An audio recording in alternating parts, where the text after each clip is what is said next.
আজকে হলো 19শে ফেব্রুয়ারি সোমবার। মির্জা রাম ঠাকুর আশ্রমে মহাপ্রসাদ বিতরণের অনুষ্ঠান। তো সেখানে এখন আমি সন্ধ্যা না হতেই বাইক দিয়ে চলে যাচ্ছি। দাদা, আমি, দাদার বন্ধু এবং রাহুল সহ। তো সেখানে যাওয়ার পর একটু ঘোরাঘুরি করে দেখছি মেলা প্রাঙ্গণটা, যেখানে দোকানপাটগুলো উঠেছে। তো দেখতেই পাচ্ছ ভালোই লোক সমাগম আছে, আর মানুষ কেনাকাটির চাইতে ঘোরাঘুরিটাই বেশি করছে। তো এখানে একটু ঘোরাঘুরি করার পর চলে যায় যেখানে প্রসাদ বিতরণ অনুষ্ঠান, সেখানে যাওয়ার কথা। তো যেতে যেতে হঠাৎ করে এই টেডিটার সাথে দেখা হয়ে গেছে। দেখতেই পাচ্ছ ছোট্ট ছোট্ট বাচ্চারা টেডিটাকে ঘিরে একদম আনন্দে ভেসে উঠেছে, আর টেডিটাও সেই মজা করছে। জানি না এটার ভিতরে কে ছিল, হয়তো বা জানাশোনা কেউই হবে, কারণ এই জায়গাটা তো আমার নিজের জায়গাটাই না। তো এবারে চলে আসলাম খিচুড়ি খাওয়ার জন্য, তো মানে যেটাকে মহাপ্রসাদ বলা হয়। তো এখানে এসে প্রথমে কলা পাতাটা নিলাম, অনেকদিন পর আবার কলা পাতাতে খেতে যাচ্ছি।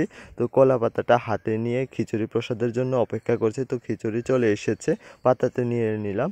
তো এখানে দেখছো আবার তন্ময় আমাদেরকে পরিবেশনা করছে। যেই না ক্যামেরাটা অন করেছি অমনি ও উল্টো দিকে চলে গেছে, আর এদিকে আসেনি। তো অনেকবার বলেছি এদিকে তাকাচ্ছিল না। কীর্তনের কাছে এসে দেখি খুব সুন্দর একটা কীর্তনের সুর দিয়েছে, তো তোমাদের একটু শোনাই, দেখো।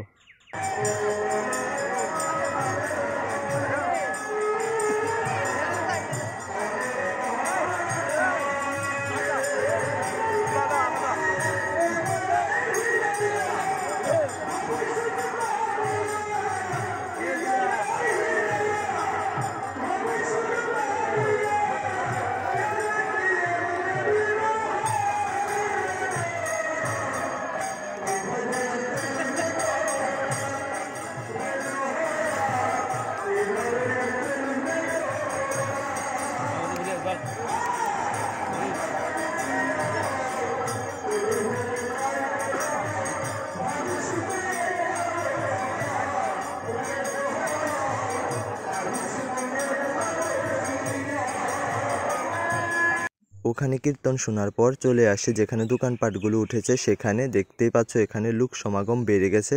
আগে অতটা ছিল না, এখন দেখছি প্রচণ্ড পরিমাণে লোক হয়েছে এখানে। ঘড়িতে যেই না রাত্রি 10টা বাজতে লাগলো, দেখলাম সিন্নি প্রসাদ দিচ্ছে, তো আমরাও নিয়ে নিলাম খাওয়ার জন্য। তো ভিডিওটি এখানেই শেষ করছি। টাটা, বাই বাই, ভালো থেকো।